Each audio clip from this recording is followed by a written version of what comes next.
사이비 신천지 빌립 지파로부터 온 편지입니다.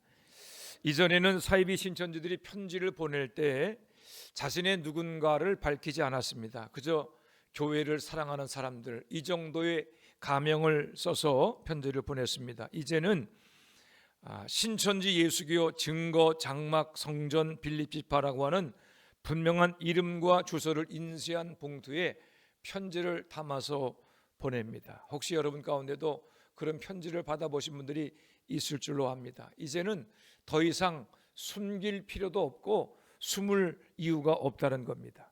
애들 말로 하면 정통교회와 맞짱을 떠도 되겠다, 이 정도의 자신감이 붙었기 때문에 그렇게 편지 봉투를 인쇄해서 보내는 겁니다. 최근의 뉴스를 보게 되면 이단과 사이비들이 얼마나 교묘하게 이 사회 속에 깊숙이 침투해 있는가를 알게 됩니다. 정치권에서는 신천지 통일교 특검을 정쟁으로 몰아가고 있지만 반드시 특검을 통해서 정치권에 숨어든 이단 사이비들을 뿌리 뽑아야만 합니다. 그 이유는 정치권에 어느 정도 영향력을 행사하고 있다는 것은 이미 사회 전반에 보이지 않는 곳에서 영향력을 행사하고 있다는 반증이기 때문입니다. 우리는 보통 이 사회를 논할 때 정치, 경제, 문화 이 세 분야를 이야기합니다. 이 세 영역을 따로 언급하지만 이 정치, 경제, 문화라고 하는 영역은 분리될 수 없습니다. 정치, 경제, 문화의 각기 다른 영역들이 서로 긴밀하게 연결되어서 이 사회, 이 나라를 이루어가고 있기 때문입니다. 그러므로 이단과 사이비가 정치권에 깊숙이 개입해 있다는 것은 경제와 문화를 비롯해서 사회 전반의 이단 사이비들이 나름대로 뿌리를 내리고 있다는 것을 뜻하기도 합니다. 왜 이단과 사이비들이 이처럼 활개를 치고 있을까요? 그것은 정통교단의 신뢰 상실과 비례합니다. 어둠이 짙어지는 것은 어둠 자체의 힘이 아닙니다. 빛이 힘을 잃어가게 되면 어둠은 저절로 드러나게 되는 것입니다. 교회가 도덕적으로나 윤리적으로 신뢰를 잃어가는 틈을 타서 이단과 사이비가 이처럼 활개를 치고 있는 것입니다. 더구나 우리는 절대 진리를 부정하는 시대를 살고 있습니다.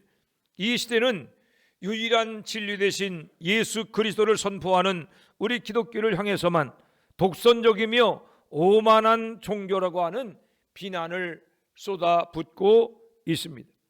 저는 교회를 공격하고 복음의 진리를 교묘하게 변질시키고 있는 이 시대의 풍조를 보면서 사도행전을 생각하게 되었습니다. 사도신경을 생각하게 되었습니다. 사도신경은 세상의 박해와 이단의 도전이라고 하는 이중의 위기 속에서 예수 구원의 신앙을 지켜내리는 교회의 분투 속에서 탄생한 신앙 고백입니다. 어쩌면 이 사도신경은 세상의 박해와 이단의 도전이라고 하는 동일한 문제 앞에 서 있는 한국교회를 향해 2000년의 세월을 넘어 초대교회가 전해주는 선물일 수 있습니다. 이런 이유로 인해서 저는 오늘부터 사도신경을 주제로 여러분과 함께 말씀을 나누고자 합니다. 바라기는 사도신경을 주제로 나누는 주일 연속 설교를 통해서 우리의 믿음을 진리의 반석에 든든히 세워가며 이단 사이비로부터 신앙과 교회를 지켜가는 놀라운 은혜가 임하게 되기를 간절히 소망합니다. 그렇다면 이 시대의 교회들이 사도신경을 더 깊이 이해하고 더 단단히 붙들어야 하는 이유는 무엇이겠습니까? 첫째로 사도신경은 신앙 시간과 공간을 뛰어넘어 모든 신자들을 사도적인 믿음으로 연합시켜 주기 때문입니다. 사도신경이라고 하는 단어는 사도들의 가르침을 계승한 신조라고 하는 뜻입니다. 언뜻 들으면 사도들이 쓴 것이 아닌가 그렇게 생각할 수 있지만 사도신경은 사도들의 신앙을 계승한 고백이지 사도들이 직접 쓴 것은 아닙니다. 사도신경이라고 하는 이름은 주후 390년경 초대교우 암브로시우스의 편지에서 처음으로 등장을 합니다.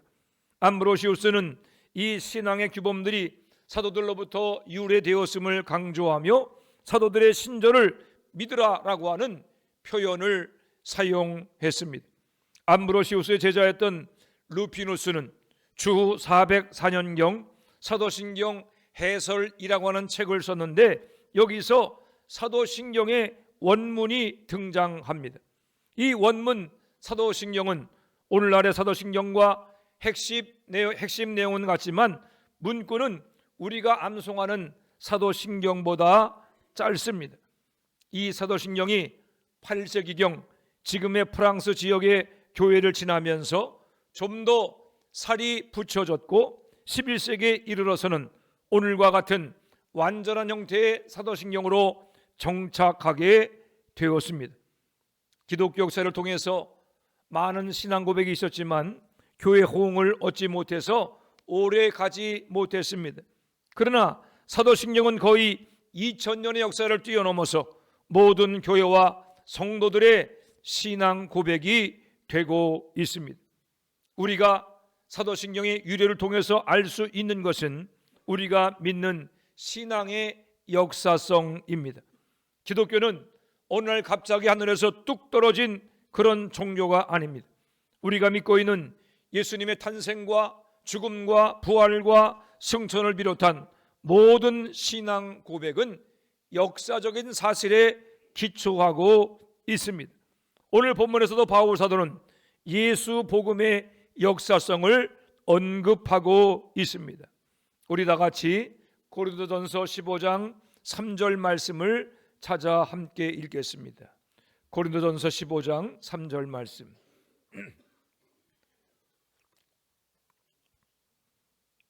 함께 읽습니다. 시작. 내가 받은 것을 먼저 너에게 전하였노니 이는 성경대로 그리스도께서 우리 죄를 위하여 죽으시고. 아멘. 사도 바울은 고린도 교회를 향해서 내가 너에게 전한 복음은 내가 만든 것이 아니라 나도 그것을 받은 것이다 이렇게 말합니다. 내가 받은 것을 너에게 전한다 이렇게 말했죠. 바울이 복음을 받았다고 할 때 바울에게 복음을 전한 대상은 크게 둘로 설명할 수 있습니다. 먼저 바울 사도는 예수님께 복음을 받았습니다. 바울은 예수님이 살아가실 때 직접 제자로 택함 받은 사도는 아니었습니다. 바울은 원래 유대교의 젊은 지도자로서 기독교를 박해하는 일에 앞장섰던 박해자였습니다. 그러던 바울이 다메섹으로 예수 믿는 사람을 잡으러 가던 중에 빛 가운데 임하신 예수님을 만나게 되고 바울은 그 즉시 회심하여 이방인의 사도가 됩니다. 바울은 이때를 기억하며 갈라디아서 1장 12절에서 나는 사람들에게 복음을 받은 것이 아니라 부활하신 예수님께 직접 받았다라고 간증하고 있습니다. 바울은 예수님께 직접 복음을 전해받은 것으로 끝나지 않았습니다. 바울 사도는 사도들과의 만남과 교제를 통해서 사도들이 가지고 있던 같은 신앙 고백을 전달받게 됩니다. 방금 읽은 고린도전서 15장 3절에서 바울 사도는 자신이 받은 것을 너희에게 전했다라고 말합니다. 여기 사용된 받았다와 전했다라고 하는 이 단어는 유대 랍비들이 자신들의 전통이나 지식을 전수할 때 사용하는 전문적인 용어입니다.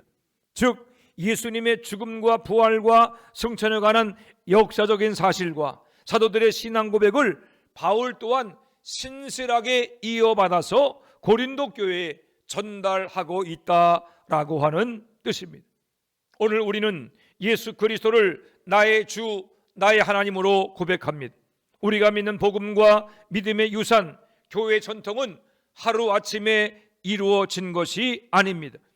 2000년 수많은 세월과 고난과 박해와 유혹의 시대를 이겨내며 오늘까지 우리에게 전달된 것입니다.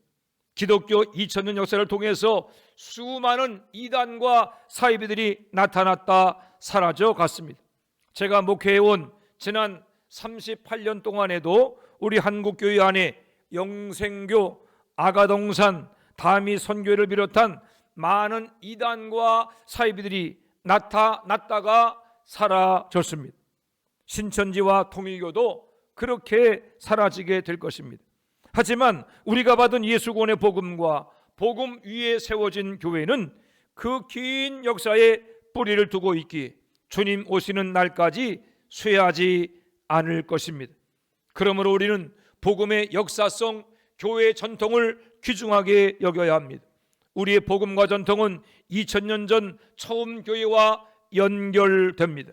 우리가 사도신경을 암송할 때 우리는 시대를 뛰어넘어서 영적으로 초대교회 성도들과 연합하게 되는 것입니다. 사랑하는 성도 여러분, 사도신경을 고백할 때 수많은 고난과 핍박과 위협, 이단 사입의 유혹과 세상의 풍조를 이겨냈던 초대교회 성도들을 기억하시기를 바랍니다. 우리가 사도신경을 나의 신앙으로 고백하는 순간 잔인한 고문과 십자가의 형벌, 또 맹수들에게 잡혀 죽임을 당하는 고통스러운 죽음 앞에서도 당당하게 사도신경을 고백하던 순교자들과 한 자리에 서게 되는 것입니다. 우리가 사도신경을 고백할 때 우리는 세상의 풍조와 이단 사입에 맞서 예수 복음의 진리를 선명하게 지켜냈던 그 성도들의 투쟁의 자리에 함께 하는 것입니다. 바라기는 사도신경의 뜻을 잘 이해하고 암송함으로 시대를 뛰어넘어서 모든 신자들과 사도적인 믿음으로 연합하는 진정한 교회가 되시기를 바랍니다. 두 번째로 사도신경은 무엇이 진리인가를 구별하는 선명한 기준이 되기 때문에 우리가 잘 이해하고 암송해야 합니다. 우리 기독교 신앙에 있어서 필수적으로 알아야 할 세 가지 기둥이 있습니다. 그것은 주기도와 십계명과 사도신경입니다. 주님 가르친 기도는 무엇을 기도할 것인가를 가르치며 십계명은 어떻게 살 것인가를 가르칩니다. 사도신경은 기도와 삶의 밑바탕이 되는 믿음의 내용을 가르칩니다.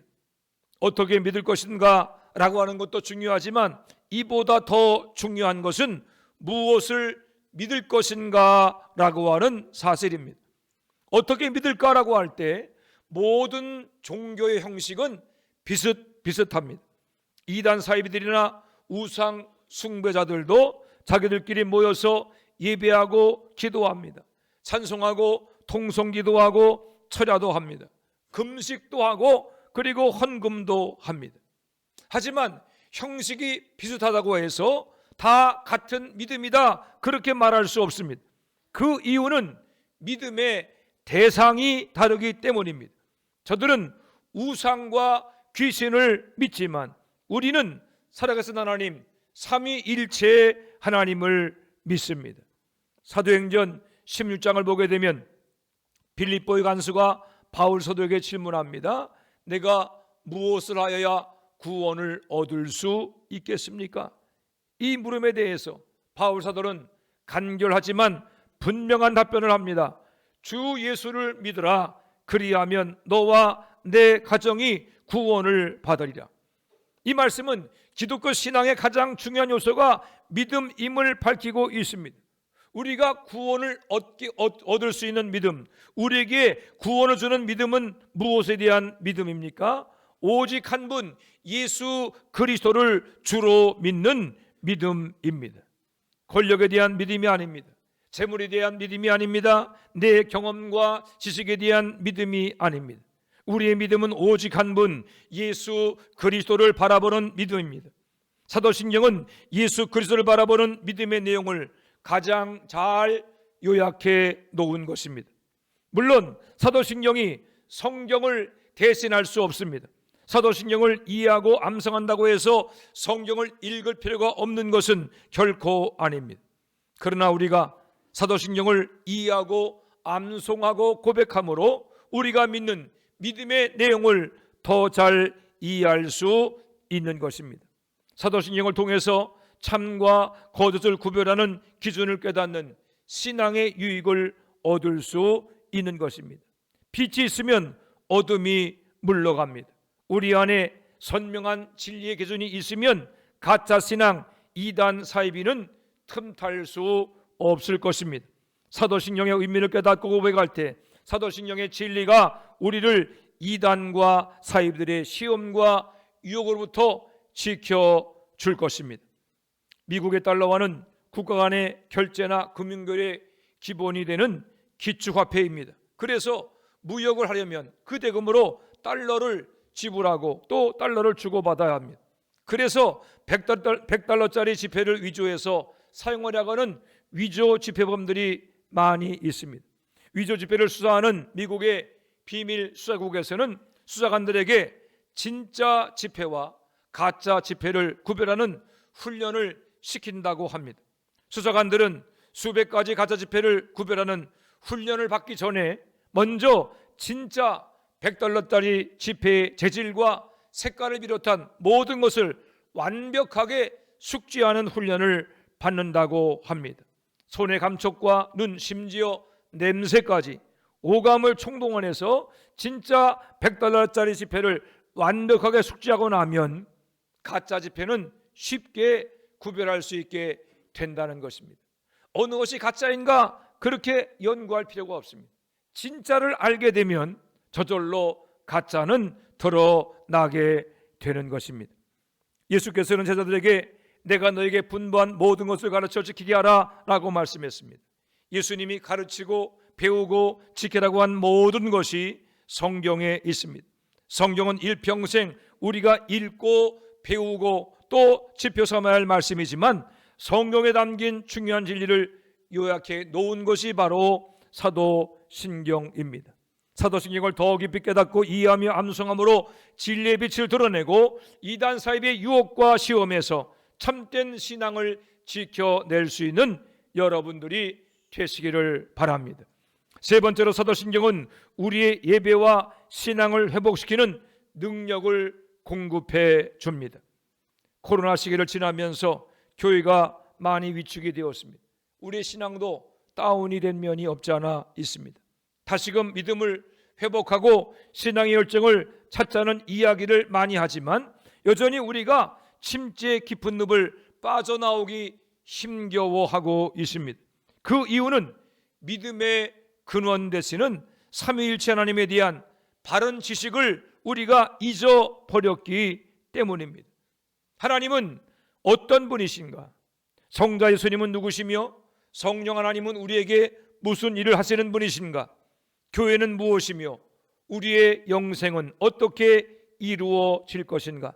이러한 영적인 지식에 대한 부족함과 망각으로 인해서 우리는 낙심하게 되고 절망하게 되는 것입니다.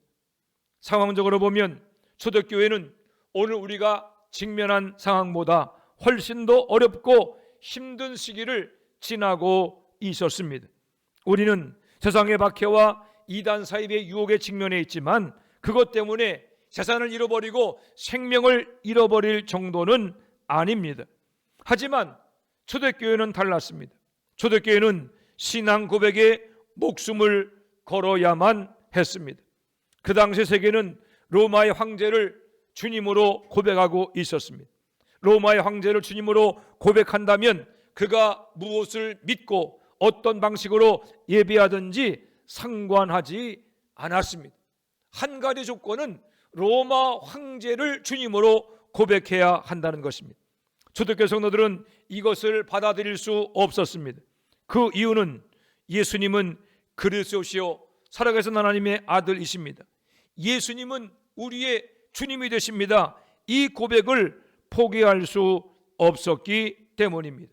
초대교회 성도들은 자신이 믿고 고백하는 신앙이 무엇인가를 분명히 알고 있었습니다. 초대교회 성도들이 나는 믿습니다 라고 할 때 그 믿음은 그저 추상적인 것이 아니었습니다. 예수 그리스도의 삶과 죽음과 부활과 승천을 통해 나타난 역사적이며 객관적인 믿음이었습니다. 그들은 자신들이 무엇을 믿고 있는지를 알고 있었으며 그 믿음의 결과가 무엇인지를 확신하고 있었습니다. 그렇기 때문에 그 믿음을 지키고 영원한 생명을 얻기 위해서 안개 같고 풀의 꽃 같은 인생을 버리는 것을 주저하지 않고 순교의 길을 걸어갈 수 있었던 것입니다. 우리 한번 나같이 베드로전서 3장 15절 말씀을 찾아보겠습니다. 베드로전서 3장 15절 말씀.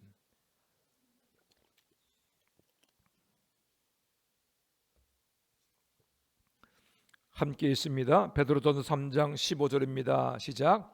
너희 마음에 그리스도를 주로 삼아 거룩하게 하고 너희 속에 있는 소망에 관한 이유를 묻는 자에게 대답할 것을 항상 준비하되 온유와 두려운 마음으로 하고. 아멘. 베드로전서는 주 64년경 네로 황제의 박해가 시작될 무렵에 예수를 믿는다는 이유 때문에 고난당하고 있는 소아시아의 성도들을 격려하고 위로하기 위해 쓰여진 그러한 편지입니다. 여기서 베드로 사도는 너희는 왜 이런 고난과 박해를 당하면서도 예수를 믿느냐라고 묻는 사람에게 그 이유를 설명할 수 있는 준비를 하고 있으라라고 말하고 있습니다. 내가 왜 고난과 박해 앞에서, 내가 왜 생명을 빼앗기는 이 죽음의 위협 앞에서도 예수 복음을 포기할 수 없는지 그 이유를 분명히 설명할 수 있을 만큼 진리에 대한 이해와 확신이 있을 때 그 믿음이 고난과 박해를 이길 수 있게 하는 능력이 된다는 것입니다. 오늘도 마찬가지입니다. 우리는 예수 권에 대한 분명한 믿음과 또 그 믿음을 우리의 말로 이웃들에게 설명할 수 있는 그러한 지식을 가지고 있어야 합니다. 그러한 설명할 수 있는 그러한 신앙을 가지고 있을 때 우리가 이단과 사이비의 유혹을 이겨낼 수 있고 고난과 박해를 이기며 승리하는 신앙의 삶을 살 수 있게 될 것입니다. 주 320년경에 로마 황제 리키니우스가 로마 군대 내에 기독교 금지령을 내렸습니다. 로마의 군인들은 예수를 믿을 수 없다라고 하는 금지령을 내렸습니다.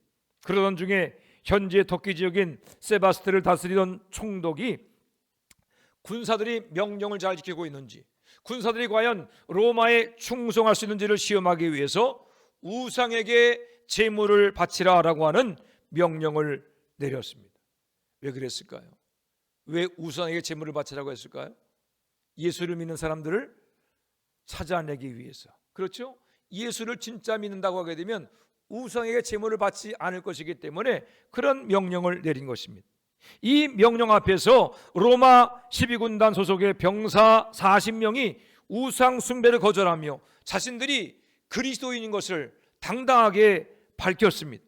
지휘관들은 이들을 따로 불러내어서 이들이 신앙을 버릴 때까지 한겨울밤 옷을 벗겨서 꽁꽁 얼어붙은 호수의 얼음 위로 몰아 넣었습니다. 호수가 옆에는 불을 피워서 따뜻한 목욕물을 준비하고 너희가 언제든지 예수 신앙을 포기하겠다라고 하면 살려주겠다. 이 따뜻한 물에서 목욕할 수 있게 하고 살려주겠다라고 유혹을 했습니다. 그러나 이 40명은 온몸이 얼어가는 고통 속에서도 주님, 우리는 40명으로 경기에 들어왔으니 40명 모두가 승리의 화관을 받게 하옵소서, 한 명도 빠지지 말게 하옵소서라고 하는 기도를 드리며 그리스도에 대한 충성과 일치된 신앙을 고백했습니다. 이들은 온몸이 얼어 죽어가면서도 우리는 잠시 죽겠지만 낙원은 영원히 따뜻할 것이다 라고 하는 말로 서로를 위로했습니다. 이들 중에 한 명이 추위를 견디지 못해서 배교했지만 마지막 순간 감시병 한 명이 회심하여 기도한 대로 40명의 자리가 채워지고 이 40명이 모두가 다 순교자가 되었습니다. 이들의 순교를 교회사는 세바스테의 40인의 순교자라고 하는 이름으로 기억하고 있습니다. 세바스테 40인의 순교자들이 믿음을 지킬 수 있었던 것은 예수 그리스도를 주님으로 고백하는 바른 신앙과 우리 주님이 약속하신 영원한 천국에 대한 소망 때문이었습니다. 오늘 본문의 마지막 절 고린도전서 15장 11절에서 바울 사도는 이렇게 고백을 합니다. 그러므로 나나 그들이나 이같이 전파하며 너희도 이같이 믿었느니라. 아멘.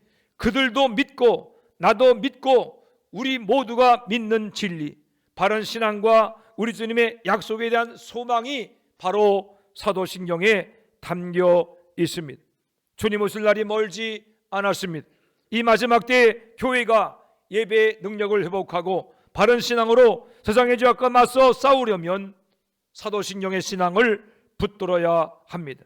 나는 무엇을 믿고 있는가? 나는 과연 바르게 믿고 있는가를 사도신경으로 점검해야 합니다. 초대교회 신자들이 믿었던 그 믿음, 그들이 지켜낸 그 신앙이 내게도 있는가를 사도신경으로 확인하며 사도들의 믿음의 고백에 동참하며 연합해야 합니다.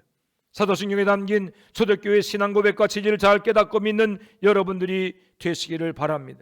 그리함으로 다시 한번 바른 예배를 회복하고 침체된 신앙을 일으켜 세우는 하늘 영광 모는 화천제일교회가 될 수 있기를 우리 주님의 이름으로 축원해 드립니다.